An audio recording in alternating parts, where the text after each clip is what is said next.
So two of the biggest mistakes that I still see to this day that investors make when it comes to flipping houses. The first one I'm going to talk about is buying in the wrong locations. What exactly do I mean buying in the wrong locations? Well, it's probably not what you think. And you got to remember, anybody out there with a real estate license has to be very, very careful of how they talk about locations and that kind of thing, because there's this really bad and illegal thing called steering. And that's really exactly what it sounds like. That's where real estate professionals either steer you into an area or away from area for really unethical and bad reasons. So the only thing I care about when it comes to locations, when it comes to flipping a property, is how big is my potential buyer pool. And I want that answer to be large, okay? I want my buyer pool to be as big as it can possibly be. The last thing I really want to do is go buy a property in an area, even though it's a great deal, where I know and I tell myself the buyer pool just isn't there. I mean, it's a very small buyer pool for whatever reason. And think about it this way. So think if you're an approved buyer and you're approved for $300,000 loan. Do you want to go in areas where you can buy maybe a nicer, bigger home, but it's in a less desirable area?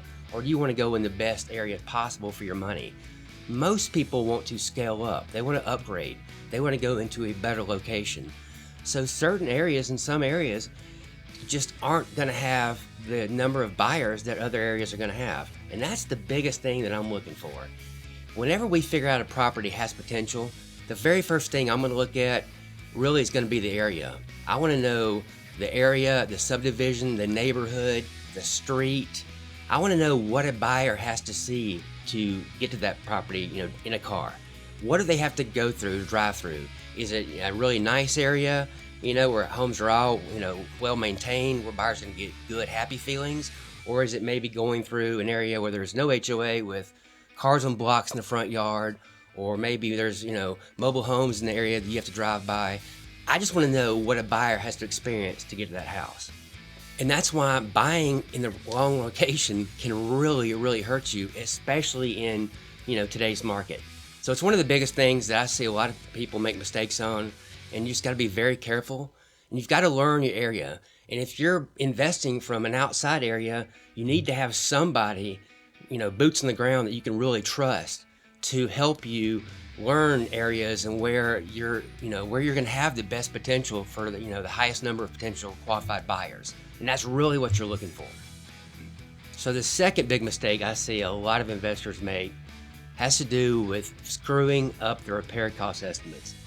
And I'm sure most people are thinking that a lot of people out there probably do underestimate a lot of these repairs. Well, it's not underestimating that's really the problem. I see more of a problem with investors overestimating the repair costs. And I mean not by just a little bit, but by a lot. And I can't say that I can ever pinpoint exactly the repair cost, but after 20-something years doing this, I can get it pretty close. And I know. And when I hear some of these figures, and here's what really happens, and this is the negative part of it, is that when an investor thinks it's going to cost X amount of dollars, and let's say that you're 25 or 30K over realistically what it should be, realistically, then your offer is going to be affected by how much you think you're going to have to spend to fix it up. And, right? That makes sense. So what happens is the offers come in much lower. And I heard this not too long ago from another agent. And I hear it a lot from other agents that are putting offers in. And they'll be like, sorry, but the investor wanted to put in that offer price because they said it's going to cost X amount of dollars to fix it up. And I'm like, that's not even realistic. Even if you wanted to, put a new roof or do this and that, you still wouldn't spend that much. That's just not a realistic figure. But the investor's numbers are so highly inflated that their offer gets all screwed up. So it's kind of like a domino effect of crap where you're just never going to get a property, really doing it that way. So knowing the repair cost to me is something that's extremely important that a lot of investors honestly, struggle with. And there's certain things that you should know, like your flooring cost. Almost every house you buy or renovate, you're going to do flooring. And if you're going to do LVP or something, you should know your square foot cost. So you should be able to look at a house, know your flooring square feet, be able to calculate a pretty accurate flooring cost, And just remember, none of this includes the oh shit, moments that pop up where something breaks or something's wrong that you weren't anticipating that's, costs extra money. That's going to happen. I'm talking about just nailing the repair cost that you can actually see, and that, you know how to deal with. So knowing flooring cost, that should be a no-brainer. You should know your painting cost or be able to estimate it pretty close.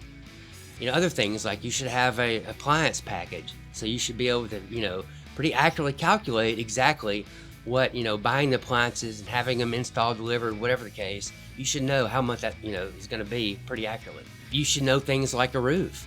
And the only way you really learn that is by talking to contractors, and getting bids on properties. So one of the best advice I can give anyone out there is when you're actually doing a project, get as many bids as you possibly can, especially if you're in an area with a lot of contractors, and you would be amazed at the amount of price differences on, 7 or 8 different bids from all reputable companies that a lot of the companies, you would recognize their names. Just remember, if you're doing a project, get as many bids as you can. It's going to help you learn cost. Not to mention, it's going to help you learn who a lot of the contractors are that are on the really up and up and good people that you want to deal with and talk to, and some of the ones you want to stay away from. All right, if you have any questions about this video or any questions about foreclosures, anything else when it comes to buying a house, selling a house, leave a question below. I'll be glad to answer. As always, really appreciate it. Thanks again. And if you haven't subscribed, make sure you hit the subscribe button. Really appreciate it. Thanks. Have a great day.